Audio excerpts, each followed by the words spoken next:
नमस्कार मंडळी, आनंदी या मालिकेचा आजचा भाग खूप इंटरेस्टिंग आणि खूपच भारी, अगदी खतरनाक असा दाखवला आहे. आपण बघितलं की इकडे विद्याधरने आता युगंधरला उद्ध्वस्त करण्यासाठी खूप मोठा प्लॅन केला आहे आणि त्यासाठी आता जेव्हा त्याने हे प्रेझेंटेशन ठेवलं आहे त्याच्यामध्ये जो झुंबर असतो तो त्याने लूज करून ठेवलेला असतो, जेणेकरून तो पृथ्वीच्या डोक्यात पडावा आणि त्याला दुखापत व्हावी आणि पृथ्वीला दाखवून द्यायचं असतं त्याला की कसा बापाने हे सगळं काही मुद्दाम घडून आणलं हे त्याला दाखवायचं असतं. आणि त्याने जो काही प्लॅन केला आहे ना, तो प्लॅन आता आनंदीने हाणून पाडला आहे. आता आनंदी बिचारी इकडे तो झुंबर पकडून असते आणि तिच्या हातातून बरंचसं रक्त वाहत असतं.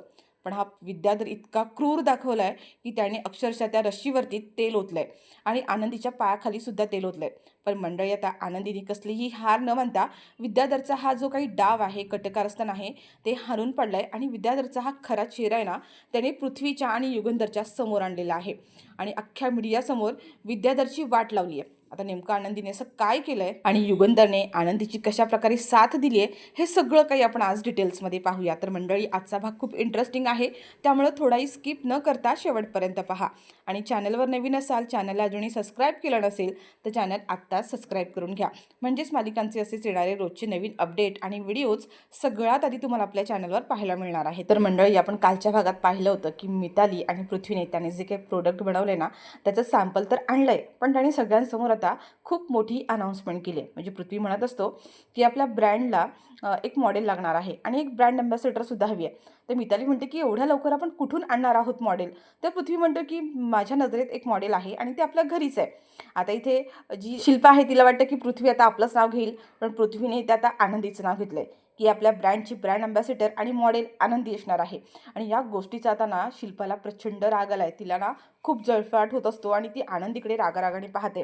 आता आनंदीला सुद्धा कळतं की शिल्पाताईंना ही गोष्ट अजिबात आवडणार नाहीये. आणि आता आनंदी लगेचच पृथ्वीला म्हणते की पृथ्वी ऐक ना, मला हे सगळं कसं काय शक्य होणार आहे, म्हणजे मला नाही जमणार. आणि तुझी मेन इन्स्पिरेशन खरं तर शिल्पाताई होत्या, तुला डिझाईनची कल्पना सुद्धा त्यांच्याकडूनच कळाली होती ना. मग मला असं वाटतं की हा त्यांचा मान आहे, तू शिल्पाताईंनाच ह्या ब्रँडची ब्रँड अँबॅसिडर आणि मॉडेल त्यांनाच बनव. पण आता मंडळी, जेव्हा पृथ्वीने इकडे आनंदीच नाव घेतलेलं असतं ना, त्याच्यामुळे माई आणि बापू आहेत त्यांना आनंद झालेला आहे. पण शिल्पा अजूनही रागारागानेच बघत असते. आणि त्यात आनंदी जेव्हा आता शिल्पाची बाजू घेऊन बोलते किंवा शिल्पाला आपण मॉडेल बनवूया शिल्पाताईंना, हे जेव्हा ती सजेस्ट करत असते ना, त्याचाही शिल्पाला राग येतो. म्हणजे आनंदी हे सगळं काही गोड गोड बोलून पुन्हा एकदा पृथ्वीच्या मनात जागा निर्माण करते की काय, असं वाटत असतं. पण मितालीला मात्र ही गोष्ट पटत नाही आहे, कारण आनंदी ही परफेक्ट मॉडेल आहे हे मितालीला सुद्धा वाटते. तर पृथ्वी म्हणतो की हो, आत्तेचं या सगळ्यामध्ये खूप सहकार्य आहे हे मला माहिती आहे. पण आनंदी, आज जो काही माझा प्रोजेक्ट लॉन्च होणार आहे, आजच्या माझ्या आयुष्यात जो काही आजचा दिवस आला आहे ना, तो तुझ्यामुळे आला आहे. म्हणजे तू जर मला त्या दिवशी मोटिवेट केलं नसतंस आणि सल्ला दिला नसतास ना, तर आज कदाचित माझ्या आयुष्यात हा दिवस आलाच नसता. म्हणजे माझ्यामध्ये आणि बाबांमध्ये एवढे गैरसमज होते, तू त्या दिवशी मला समजावलंस आणि मी एक पाऊल मागे आलो आणि हा एवढा मोठा डिसिजन घेतला आणि म्हणूनच एवढं सगळं शक्य झालंय. त्याच्यामुळे या सगळ्याचं क्रेडिट फक्त आणि फक्त तुला जातं. पृथ्वी आता इथे आनंदीला म्हणत असतो की तू खरंच त्या दिवशी मला समजावलं नसतं आणि बाबांशी जर बोलायला गेलो नसतो ना, तर मी त्यांच्या बिझनेसमध्ये कधीच डोकावून सुद्धा बघणार नव्हतो. मी ठरवलं होतं की त्यांच्या बिझनेसमध्ये कधीच आपण बिझनेस करायचा नाही, स्वतःचं सेपरेट असं अस्तित्व निर्माण करायचं, असं मी ठरवलं होतं रागाभरामध्ये. पण तू समजावल्यामुळे आज हे सगळं काही शक्य झालंय. आणि आनंदी, म्हणूनच मला हे सगळं क्रेडिट तुला द्यायचं आहे. आणि खरं तर या सगळ्यावर तुझा हक्क आहे, तुझ्यामुळेच हे सगळं शक्य झालंय. आता जेव्हा हा पृथ्वी आनंदीला जेव्हा हे सगळं म्हणत असतो ना, शिल्पा रागारागाने बघत असते. आणि म्हणजे तिला हे कळतं की पृथ्वीला समजवण्यामागे आनंदीचाच हात आहे.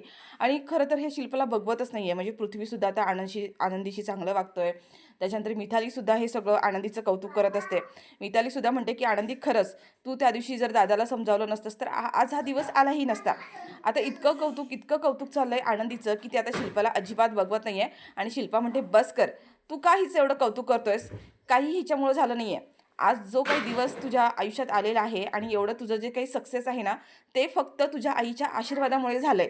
या गरीब आणि भिकारड्या मुली अशाच गोड गोड बोलतात आणि सगळ्या गोष्टींचं क्रेडिट स्वतःकडे घेतात.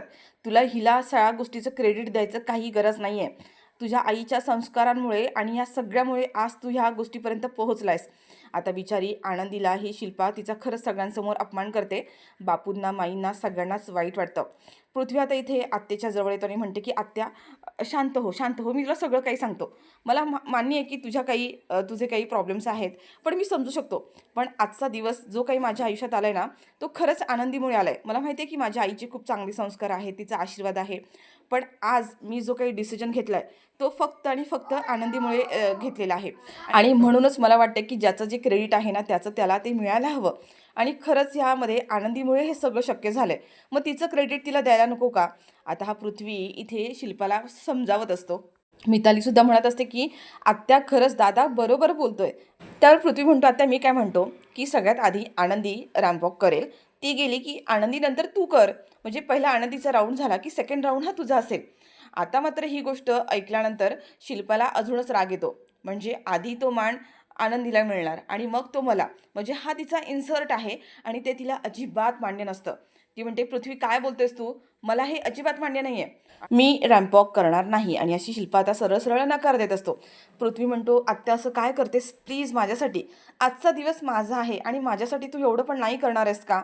आता इथे शिल्पाचा इगो प्रचंड हर्ट झाला आहे की आधी मान या आनंदीला मिळणार आणि मग मला. म्हणजे आनंदीपेक्षा म्हणजे माझ्यापेक्षा आनंदीचा मान मोठा आहे का? आणि तिला ते अजिबात पटत नसतं. आता बापूसुद्धा समजवतात की शिल्पा असं काय करते सगळं? पोरांच्या आनंदातच आपला आनंद असतो ना. आता माईसुद्धा म्हणतात की पृथ्वीने एवढी मेहनत घेतली, एवढं मेहनत करून तिने आजचा हा दिवस उजाडलाय आणि पोराच्या आनंदासाठी एवढं करायला नको का? आता सगळेच जण इथे शिल्पाची समजूत घालत असतात. शिल्पा म्हणते, उगाचच तुम्ही मला भरीस पाडू नका. मला हे अजिबात शक्य नाही आहे. मी ह्या भिकारड्या मुलीसोबत रॅम्प वॉक करणार नाही आहे आणि मला ही गोष्ट करायचीच नाही आहे. आता मिताली सगळेजण तिला समजावत असतात. आणि मंडळी आता इथे जी शिल्पा आहे ना, ती आनंदीचा खूप अपमान करत असते आणि आनंदीच्या समोर जाऊन म्हणते की तुझी लायकी तरी आहे का गं हे सगळं करण्याची? आणि बराच अपमान करते ती आता इथे आनंदीचा. आनंदी बिचारी हे सगळं काही शांतपणे ऐकून घेत असते. आता आनंदीसुद्धा पृथ्वीला रिक्वेस्ट करते आणि म्हणते की ऐका ना, ताईंचा मान हा पहिला आहे. पहिलं ताईंना जाऊ द्या, शिल्पाताईंना, मग मी हवं तर जाते. आता हे सगळं बोलत असताना मंडळी आहे ना, युगंधर आनंदीच्या पाठी येऊन उभा राहिलेला असतो. आणि शिल्पाने आता जो काही आनंदीचा अपमान केलेला असतो, तिला बोललेलं असतं, सगळं काही आता युगंधरने ऐकलंय. आणि युगंधर म्हणतो की बस बस झालं आता. आणि तो तिथेच शिल्पाला शांत करतो आणि म्हणतो की पृथ्वी जो म्हणतोय ना, ते अगदी बरोबर आहे. हे बघा, आजचा इव्हेंट हा पृथ्वीचा आहे आणि त्याच्यासाठी आजचा दिवस खूप महत्त्वाचा आणि मोठा आहे. आणि काही झालं तरी आजच्या गोष्टीमध्ये काही कमी पडता कामा नये. आणि त्यांनी जे प्लॅनिंग केलंय ते अगदी बरोबरच आहे. त्याच्यामुळे सगळ्यात पहिली आनंदी जाईल आणि मग त्याच्यानंतर शिल्पा तू जाशील. त्यावर शिल्पा म्हणते की युगंधर पण, अरे मला नाही शक्य, हे मी नाही करणार आहे. तू कोणासोबत मला कंपेअर करतेस, तुला कळतंय का? युगंधर म्हणतो, ही ते वेळ नाही आहे. आता प्रश्न हा आहे की पृथ्वीने जे केलंय त्याला आपण सपोर्ट करायला हवा. तर मंडळी आता इथे युगंधर जो आहे ना, पृथ्वीच्या बाजूने बोलत असतो, त्याचं कौतुकसुद्धा करत असतो. त्याच्यामुळे पृथ्वीला सुद्धा खूप भारी वाटतंय बरं का. आणि आता शिल्पा म्हणते की नाही, मला जमणारच नाही. ती तिच्या मतावर ठाम असते. पण युगंधर आता ओरडतो आणि म्हणतो की बस बस झालं ताई, आता आता कोणीही एक शब्द काढणार नाहीये. जो पृथ्वी म्हणतोय ना तसंच होणार. त्याने जसं ठरवलंय तसंच होणार आहे. आणि आता युगंधर चिडल्यामुळे शिल्पाला पुढे काही बोलताच येत नाहीये. बिचारी शांत बसलेली असते. तर युगंधर आता जाता जाता सगळ्यांना ठणकावून जाऊन सांगतो की पृथ्वी जे सांगणार आहे तसंच होणार आहे आणि याच्यामध्ये काही चेंज होणार नाही आहे. आणि हा माझा शब्द आहे, त्याच्यामुळे तो कोणी मोडायचा प्रयत्न करायचा नाही, असं तो सगळ्यांना चिडून बोलतो आणि तिथून निघून जातो. आनंदी बिचारी खूप घाबरलेली असते, कारण शिल्पा या सगळ्या गोष्टीमुळे नाराज आहे हे तिला माहीत असतं. तर मंडळी आता ही शिल्पा येणार रागाने जाऊन बाजूला उभी राहते. आणि तेवढ्यात आता पृथ्वी हा शिल्पाच्या जवळ जातो आणि म्हणतो, आत्या प्लीज एकदा ऐक ना, प्लीज माझ्यासाठी एकदा ऐक. मी काय म्हणतो की काय फरक पडतो? आनंदी आधी गेली आणि तू नंतर गेलीस तर? अगं आपल्याला फक्त एक प्रोजेक्ट आहे, तो फक्त लॉन्च करायचा आहे, बाकी काहीच करायचं नाही आहे. आता पृथ्वी बिचारा तिच्याकडे खूप विनवण्या करत असतो, प्लीज प्लीज म्हणत असतो. पण ही काही ऐकायला तयारच नसते. शेवटी मिताली जाते आणि मिताली आता तिला रिक्वेस्ट करते आणि म्हणते, तू प्लीज एकदा आमच्यासाठी, दादाने अगं किती मेहनत केली, त्याच्यासाठी किमान तरी हो म्हण ना. आता ही शिल्पा जी आहे ती उभी राहते थोडा वेळ. आणि शेवटी मितालीच्या रिक्वेस्टमुळे तिचा नाईलाज असतो आणि ती आता होकार देते की ठीक आहे, फक्त आणि फक्त मी पृथ्वीसाठी या गोष्टीला तयार आहे. आता तिथून युगंधर हा निघून जातो. तर मंडळी आता ही शिल्पा जी आहे ना, पुन्हा आनंदीच्या जवळ जाते आणि आनंदीवर चिडते आणि म्हणते की हे सगळं आहे ना, सगळं तुझ्यामुळे होतंय. या सगळ्याला ना तू जबाबदार आहेस. पृथ्वी म्हणते आत्या प्लीज शांत हो ना, शांत राहा. आता पुन्हा दोघं जण तिला शांत करतात आणि मिताली आणि पृथ्वी दोघंसुद्धा आता तिचं आभार मानत असतात की आत्या थँक्यू सो मच, माझ्यासाठी तू एवढं सगळं केलंस. तर आता शिल्पासुद्धा म्हणते की हो, फक्त आणि फक्त तुमच्या आनंदासाठी मी या सगळ्याला तयार झाली आहे, पण माझ्या मनात अजूनही त्या मुलीबद्दल रागच आहे. त्यावर आता मिताली म्हणते आत्या जाऊ दे ना गं, आता तू तुझा मूड खराब करू नको घेऊस. तर मंडळी आता हा युगंधर पुन्हा तिथे येतो आणि सगळ्यांना म्हणत असतो की आजचा इव्हेंट हा सगळ्यात भारी झाला पाहिजे. पृथ्वीचा पहिला प्रोजेक्ट आहे आणि पहिलं सॅम्पल लॉन्च होणार आहे, त्याच्यामुळे ह्यामध्ये कुठलीही काही प्रॉब्लेम आलेला नाही पाहिजे. सगळ्या गोष्टी व्यवस्थित चेक करून घ्यायच्या. शिर्के म्हणतो की हो मालक साहेब, तुम्ही अजिबात टेन्शन घेऊ नका, हे सगळं काही मी व्यवस्थित मॅनेज करतो. आणि हे सगळं बघून आता पृथ्वीला खूप भारी वाटतं की आपल्या या प्रोजेक्टमध्ये बाबा एवढे इंटरेस्ट दाखवत आहेत. त्याला ह्या सगळ्या गोष्टीचा खूप जास्त आनंद झालेला आहे. तर मंडळी आता इथून हॉलमधून सगळेजण निघून जातात बरं का आपापल्या कामासाठी. आणि आनंदीसुद्धा तिथून चाललेली असते. तेवढा शिल्पा म्हणते की थांब. आणि ती शिल्पा आता आनंदीवर जाते आणि म्हणते की मी हे जे काही सगळं करायला चालली आहे ते फक्त आणि फक्त पृथ्वीसाठी आणि त्याच्या आनंदासाठी. त्याच्यामुळे तू कायम डोक्यात ठेवायचं, तुझी जागा काय आहे ही सुद्धा कायम लक्षात ठेवायचं. आता आनंदी बिचारी काहीही बोलत नाही. ती शिल्पा एवढा तिथे अपमान करत असते आणि आता तिथून निघून जाते. आता आनंदीला वाईट वाटतं की आपल्यामुळे ताईंना खूपच जास्त त्रास होतोय. तर मंडळी इकडे आता ज्या काही साड्या त्यांनी बनवलेल्या असतात त्या साड्या घेऊन मिताली आलेली असते आणि पृथ्वीला दाखवते आणि म्हणते की दादा हे बघ, आपलं फर्स्ट प्रोजेक्ट आहे आणि त्याचे सॅम्पलसुद्धा मिळालेत, बघ ना साड्या किती सुंदर आहेत त्या. आता ह्या साड्या बघून पृथ्वीला सुद्धा आनंद होतो आणि म्हणते की हो, हे प्रोजेक्ट आपण जे बनवले ना, हे सॅम्पल ते सगळ्यांना खूप आवडेल. मिताली म्हणते की हो, आणि ह्याच्यामध्ये ना मी आणखीन एक मोठी गोष्ट करून घेतली, ते म्हणजे या साड्यांना ना पॉकेट्स बनवलेत. म्हणजे सध्या काहीतरी नवीन आणि लोकांना युनिक असं काहीतरी आवडतं आणि ह्या साड्या लोकांना नक्कीच आवडतील, भरभरून प्रेम देतील आपल्या ह्या प्रोडक्टवरती लोक. आता हे दोघं जण म्हणतात की हो. पृथ्वी म्हणतो ऐक ना, माझं एक महत्त्वाचं काम आहे, तू हे सगळं बघ, मी पटकन जाऊन येतो. मिताली म्हणते की हो, मला सुद्धा आता आत्तेला रॅम्पवॉक आणि ह्या साड्यासुद्धा दाखवायच्यात आणि त्यांची तयारीसुद्धा करायची, त्याच्यामुळे मी सुद्धा येते. तर मंडळी इकडे आता पृथ्वी मात्र खूप खुश झालेला आहे आणि सगळ्यात जास्त म्हणजे तो खूप इमोशनलसुद्धा झाला आहे. म्हणजे त्याला वाटलंच नव्हतं युगंधर त्याला एवढा सगळा सपोर्ट देईल, सपोर्ट करेल आणि त्याच्यामुळे तो प्रचंड खुश झालेला आहे या सगळ्या गोष्टीमध्ये. तर मंडळी इकडे दाखवलं की शिर्के आता सगळ्यांकडून सगळी छान तयारी करून घेत असतात आणि आनंदी बिचारी साईडला उभी असते. आता तिला ह्याच गोष्टीचं काळजी वाटत असते की शिल्पाताई आपल्यावरती चिडल्यात, त्यांच्या मनासारखं झालेलं नाही आहे, त्या रागवल्यात आणि ह्याच गोष्टीचा विचार करत असते. आणि तेवढ्यात तिथे आता ही येते, आपली मिताली येते आणि तिने जे साड्या बनवलेल्या साड्यांचे जे सॅम्पल असतात ना, ते सॅम्पलसुद्धा घेऊन आलेली आहे. आणि तेवढ्यातच आता तिथे शिल्पासुद्धा येते. आता शिल्पाच्या मनात आनंदीबद्दल प्रचंड राग असतो, तिने ह्या सगळ्या गोष्टींना होकार दिला असला तरीसुद्धा. म्हणून ती काय करते, येताना तिच्या हातामध्ये गंगाजल घेऊन येते आणि ते गंगाजल आता ती सगळ्यांवर शिंपडत चालली आहे, सगळ्या स्टेजवर शिंपडत असते आणि खूप रागारागामध्ये तंतन करत असते. आता ही मिताली म्हणते आत्या हे काय करतेस तू, त्यामुळे तुला दिसत नाही का गंगाजल शिंपडते काय. नाही, ह्या लोकांनी इथे येऊन सगळं दूषित करून टाकलंय, सगळ्या गोष्टी अपवित्र केल्यात ना, त्या गोष्टींना मी पवित्र करते. आणि ती रागारागातच बोलत असते. मिताली म्हणते आत्या मी तुझा राग समजू शकते गं, पण हे सगळं करून काय होणार आहे, ठेवून दे ना हे सगळं. आणि त्याच्यावर आता शिल्पा म्हणते की हे काय आहे. त्यावर ती आता तिथे ना काही छोट्या मोठ्या चुका काढत असते आणि सगळ्यांवर रागराग करत असते. आणि आनंदीच्या समोर जाऊन आता ती आनंदीला काहीतरी बोलणार, तेवढ्यातच आता मिताली म्हणते की आत्या प्लीज प्लीज शांत राहा आणि आजचा दिवस तुझा थोडासा इगो साईडला ठेव. ऐक ना, मी तुमच्यासाठी एक सरप्राईज आणलं आहे, आधी ते बघून तरी घ्या ना. पण ह्या शिल्पाच्या मनात आनंदीबद्दल एवढा राग आहे ना, ती तिच्याकडे रागारागाने बघतच असते.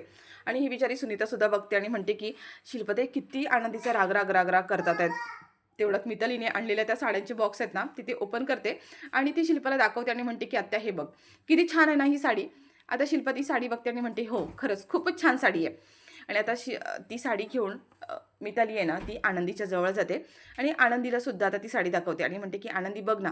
आता आनंदी त्या साडीवरून हळूच हात फिरवते आणि म्हणते की हो खूप छान साडी आहे, खूप सुंदर आहे. आणि ती आनंदीला आता मिताली म्हणते की तुला माहिती आहे का, या साडीमध्ये विशेष काय माहिती आहे का, आम्ही या साडीला ना एक वन सेट पॉकेट बनवलं आहे, काहीतरी नवीन आणि युनिक काहीतरी हवं ना मार्केटमध्ये, म्हणून आम्ही हे सगळं केलं आहे आणि लोकांना हे भरपूर आवडेल.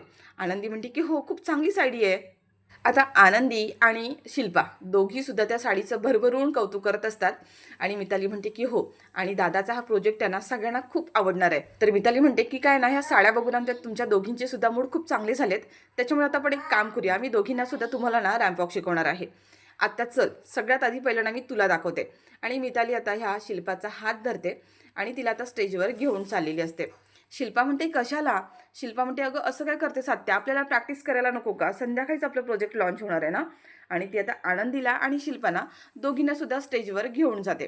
मिताली म्हणते की तुम्ही दोघी इथे थांबा, सगळ्यात पहिलं ना मी तुम्हाला दाखवते की हा रॅम्प वॉक कसा करायचा असतो. आणि मिताली आता जाते आणि त्या दोघींना चालून दाखवत असते. आणि आता ती रिटर्न येते आणि म्हणते की हे बघ, पुढे आलात की सगळ्यात पहिलं तुम्हाला लेफ्ट साईडला आपल्या पॉकेट असणार आहे. त्याच्यामुळे तुम्हाला लेफ्ट साईडला फोकस करायचा आहे आणि पॉकेटमध्ये एक हात ठेवायचा आहे. आणि मग तसंच रिटर्न मागे यायचं आहे आणि मागे आल्यानंतर फ्रंट फेस दाखवायचं आहे तुम्हाला. असं सगळं ती काही एक्सप्लेन करत असते. आणि त्यानंतर आनंदीला म्हणते की आनंदी, मी तुला ना स्वतः दाखवते, कारण आनंदीला तर दिसलंच नाही आहे. त्याच्यामुळे आनंदीला ती दाखवते की कशी पोझिशन द्यायची आहे, काय करायचं आहे, ते सगळं दाखवून झालेलं असतं. आणि आता ती आत्याला म्हणते की आत्या, आता तू करून दाखव. आणि आता जसं मितालीने सांगितलेलं असतं तशी शिल्पा आता पुढे छान अशी चालत येते. आणि ज्या ज्या स्टेप तिने सांगितलेल्या असतात त्या सगळ्या स्टेप आता इथे खूप ती छान पद्धतीने करते शिल्पा. आणि ते सगळं झाल्यानंतर शिल्पा आता मागे रिटर्न येते. आणि आता जी मिताली आहे ती आनंदीला म्हणते की आनंदी, आता तुला कळलं असेल ना मी कसं सांगितलं ते, आता तू मला एकदा करून दाखव. आनंदी बिचारी हो म्हणते. आता तिला मिताली स्टेजच्या अगदी फ्रंट स्टेजला आणून ठेवते आणि म्हणते की आनंदी, आता तुला अगदी सरळ पुढे चालत जायचं आहे. बिचारी आनंदीला आता काही दिसत नाही आणि ती हळूहळू पाय पुढे पुढे सरकवत चालत येत असते. मिताली म्हणते की आनंदी अगदी बरोबर आहे, बरोबर आहे, जा अजून पुढे. आणि ही आनंदी आता पुढे पुढे येत असते आणि तिलाही फुल कॉन्फिडन्स असतो की ती बरोबर चालली आहे. पण मंडळी तेवढ्यातच आता आनंदी आहे ना क्रॉस चालायला सुरुवात करते. आणि मिताली म्हणते की आनंदी तू क्रॉस चालली आहे, सगळं सरळ जा असं सांगत असते. पण आनंदीला ते काही अंदाज येत नाही आहे, कारण स्टेज खूप छोटा असतो. आणि आता शिर्केसुद्धा म्हणतात की आनंदी सरळ जा, पडशील अगं, काय करतेस. पण आनंदीला ते काही कळतच नाही आहे. आणि तेवढ्यात आनंदी आता स्टेजवरून खाली पडते अक्षरशः. आणि तेवढ्यात आता हे शिर्के आणि मिताली दोघं तिला सावरतात आणि उठून बसवतात. आणि ती म्हणते आनंदी लागलंय का. तिच्या हाताला थोडंसं लागलेलं असतं. आणि शिल्पा आता हे सगळं काही रागारागाने बघत असते. आता मिताली आहे ना शिल्पाच्या जवळ येते आणि म्हणते की तू ऐक ना, माझी एक छोटीशी रिक्वेस्ट आहे, तुला ऐकशील का गं माझं. त्यावर आता शिल्पा म्हणते की आता काय. त्यावर ती म्हणते की आपण जेव्हा आपल्या साडीचा लॉन्च असेल आणि रॅम्प वॉक करायचं असेल ना, तेव्हा आपण ठरवलं होतं की आधी आनंदी जाईल आणि मग तू जाशील. पण आपण एक काम करूया, तुम्ही दोघी एकत्र जा आणि तू आनंदीचा हात पकड. आता मात्र शिल्पाला राग येतो आणि म्हणतो की काय बोलतेस तू मिताली, तुला कळतंय का, मी हिचा हात पकडून जायचंय. आता मिताली म्हणते अगं पण आता काही ऑप्शन नाही आहे, म्हणजे तू बघितलंस ना आनंदीला व्यवस्थित चालता येत नाही आणि तिला समोर दिसत पण नाही आहे. ती एवढ्या लोकांमध्ये कसं जाईल आणि तिथे जाऊन तर ती पडली तर किती मोठा प्रॉब्लेम होईल ना, आत्या प्लीज समजून घे. आता शिल्पा म्हणते की नाही, अजिबात नाही, मी सगळ्या गोष्टी आतापर्यंत ऐकत आल्यात, पण मी ह्या मुलीचा हात धरणार नाही आहे. आता मिताली शिल्पाला खूप रिक्वेस्ट करत असते की आत्या प्लीज प्लीज आत्या, माझ्यासाठी दादासाठी किमान किमान दादासाठी तरी कर. आणि आता ही शिल्पा तिथून रागारागाने येते आणि आनंदी समोर उभी असते ना, तिचा हात असा गच्च रागाने पकडते. बिचारा आनंदीचा आधीच हाताला लागलेलं असतं, तिचा हात दुखत असतो. शिल्पा तिचा हात धरून पुढे पुढे काय ते ओढत ओढत घेऊन येते आणि तिला स्टेजवर चढवते. आनंदी बिचारी, तिला त्रास होतोय आणि शिल्पा तिचा हात धरते आणि तिला मागे घेऊन येते. आणि आता ह्या दोघीजणी पुन्हा एकदा स्टेजच्या फ्रंटला आलेल्या आहेत, म्हणजे जसं रॅम्प वॉकला स्टार्ट करणार आहेत. आता ही शिल्पा तिला समोर उभी ठेवते आणि म्हणते की हे बघ, मी तुझा आज हात धरला याचा अर्थ तू तुझी लायकी विसरू नकोस. मी हे सगळं आणि सगळं मुलांसाठी करते, हे लक्षात ठेव. आणि आता शिल्पा पुन्हा एकदा आनंदीचा हात धरते आणि दोघीजणी आता रॅम्प वॉकला स्टार्ट करणार. पण तेवढ्यात आता शिल्पाच्या डोळ्यात ना पाण्याने अक्षरशः लाल झालेले असतात आणि तिच्या डोळ्यातून अश्रू व्हायला लागतात. आणि त्यातला अश्रूचा एक थेंब आहे ना आनंदीच्या हातावरती पडतो आणि आनंदीला कळतं की शिल्पाताई रडत आहेत म्हणून. आणि शिल्पा बिचारी तशीच रडत पुन्हा आनंदीचा हात धरून पुढे घेऊन येते. तर मंडळी, शिल्पाच्या डोळ्यातून पाणी येतं. त्याच्यावरून तरी असं वाटतंय की तिच्या आयुष्यात खूप काहीतरी अशा मोठ्या गोष्टी घडून गेल्यात, ज्याच्यामुळे तिला गरीब लोकांचा खूप राग येतो आणि तिचा तोच काहीतरी वीक पॉईंट आहे. पण असो, तिने आता आनंदीचा हात धरलाय आणि दोघीसुद्धा तर रॅम्प वॉक करत पुढे येत असतात. आणि मिताली म्हणत असते की आत्या अगदी परफेक्ट, एकदम परफेक्ट. आता दोघीही स्टेजच्या अगदी पुढे येतात आणि शिर्के सगळं बघत असतात ना, शिर्केंना खूप वाईट वाटत असतं, कारण ही शिल्पा आनंदीचा रागारागाने हात पकडत असते. आणि आता ह्या दोघीजणी पुढे येतात, एक पोज देतात आणि जे फ्रंट पॉकेटची त्यांची जी पोज आहे ना, ती सुद्धा त्या आनंदीला जमत नसते. तर शिल्पा तिचा हात व्यवस्थित तिथे ठेवून देते आणि त्याने ती पोज दिली. आता हा सीन खूप छान दाखवलाय, पण शिल्पाना हे सगळं रागारागामध्ये करत असते. बिचारी आनंदी सगळं काही सहन करते आणि हे सगळं बघून शिर्केंना सुद्धा खूप वाईट वाटत असतं.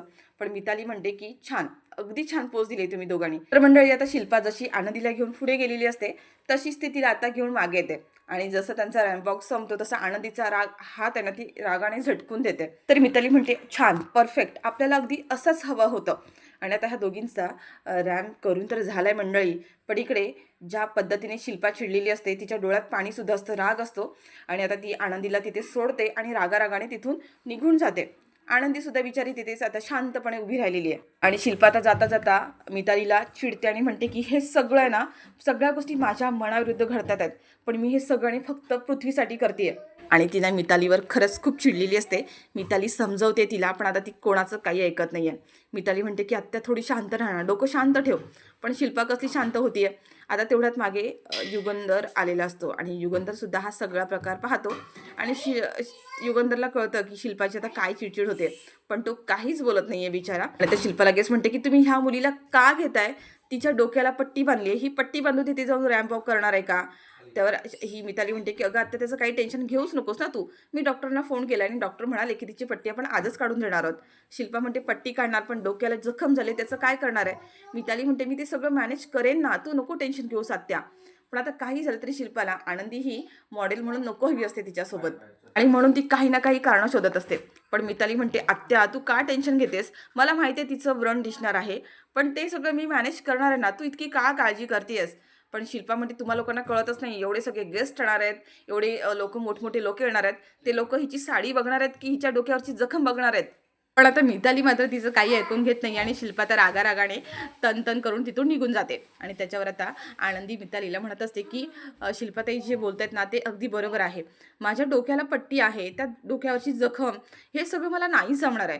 मी काय म्हणते की हे सगळं शिल्पाताईंनाच करू द्या ना. मिताली म्हणते आनंदी तू पण आता असं करणार आहेस का? अगं मी सगळं काही मॅनेज करणार आहे, तू अजिबात काळजीच करू नकोस. आता ज्या पद्धतीने ते मिताली आनंदीला समजावत असते ना, युगंधरला सुद्धा ते सगळ्या गोष्टी पटलेल्या आहेत. त्याच्यामुळे युगंधर आता इथे काही बोलतच नाही. तर मंडळी आता इकडे प्रोमोमध्ये असं दाखवलं आहे की सगळी छान तयारी झालेली असते आणि सगळ्यात सुरुवातीला आता इकडे शिल्पा जी आहे ना ती स्टेजवर आलेली दाखवली आहे. पण आता आनंदीचा तो राऊंड झालाय की नाही झालाय माहीत नाही आहे, पण शिल्पा इथे आलेली असते आणि आरती आणि आनंदी दोघीसुद्धा आता तिकडे उभ्या असतात मागे. आणि तेवढ्यात आरतीला ते झुंबर हलण्याचा आवाज येतो आणि तिला कळतं की हा झुंबर पडणार आहे. आणि तेवढ्यात आरती आता लगेचच आनंदी आहे ती आरतीला म्हणते की तू एक काम कर, जे तिथे वर्कर लोक आहेत त्या लोकांना लगेच सांग की झुंबर लूज झालाय म्हणून, तोपर्यंत पटकन मी जाऊन झुंबर पकडण्याचा प्रयत्न करते, काही होते का बघते. आनंदी बिचारी इकडे आता पटकन धावत येते आणि झुंबर पकडण्याचा प्रयत्न करते. आणि हा विद्याधर आहे ना तो आरतीला एका रूममध्ये कोंडून ठेवतो, जेणेकरून ही गोष्ट कोणालाच कळता कामा नाही म्हणून. आता आनंदी बिचारी तो झुंबरची रशी पकडलेली असते आणि खूप वेळ प्रयत्न करते पकडून ठेवायची. तिच्या हातातून भरपूर असं रक्त वाहत असतं आणि हा विद्याधर येतो आणि तिच्या हातावरती ना तेल होतो, जेणेकरून रशीवरून तिचे हात सरावेत आणि हात सुटून जावेत. आणि तिच्या पायाखाली सुद्धा तो तेल होतो.